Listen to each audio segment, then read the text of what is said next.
business and how important that is to keeping your business and our tourism economy strong. Yield back.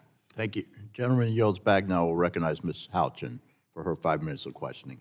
Thank you, Chairman Bilirakis and Ranking Member Schakowsky, for holding this hearing. Thank you to our witnesses for being here and for offering your testimony.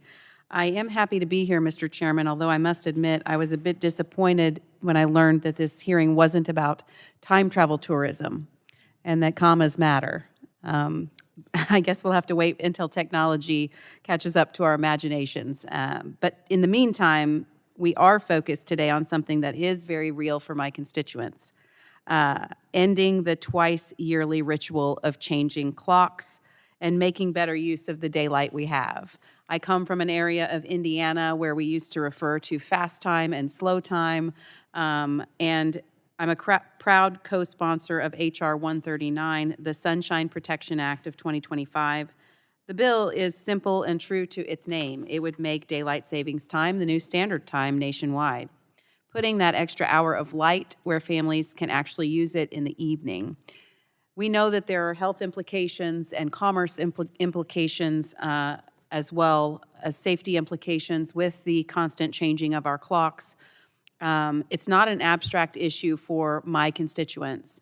In a recent survey by text message, more than 90% of respondents said they want to stop changing the clocks and stick with one consistent schedule.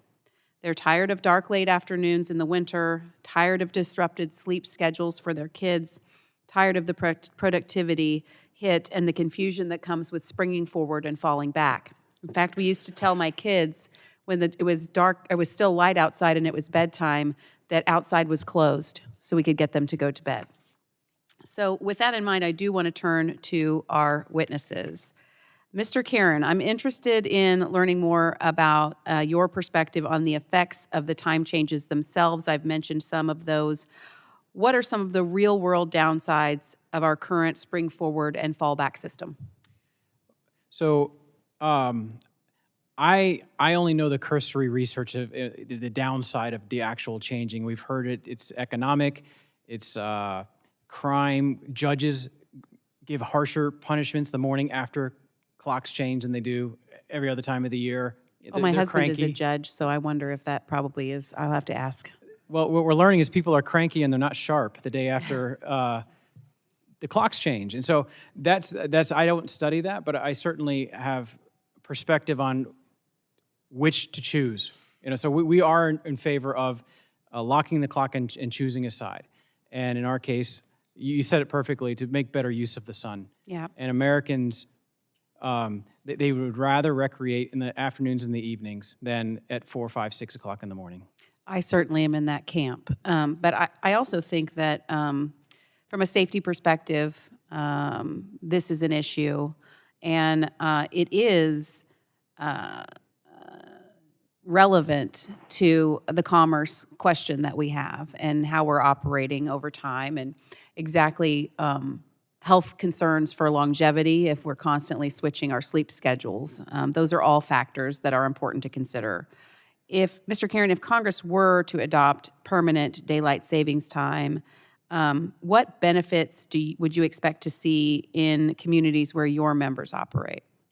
Simply more Americans being outside, walking around, playing sports, whether it's golf, tennis, pickleball, you name it, out there investing in their own health. And that's going to allow people to live longer, and that will have an economic impact on society as well. So this is one of the issues, truly, we hear a lot about twice a year. And it's something that I hope we will be able to do. My constituents certainly have made it clear that they do want one consistent system, more daylight in the evenings and an end to dark afternoons that cut into family time and hurt our local businesses. The Sunshine Protection Act is practical. It's a bipartisan answer. It supports families, workers, and communities while putting an end to the disruptive clock changes. I want to thank the committee again and to the witnesses for sharing your insights. I look forward to working together to hopefully make this happen. Thank you so much. I yield back. Thank you, Gentlelady.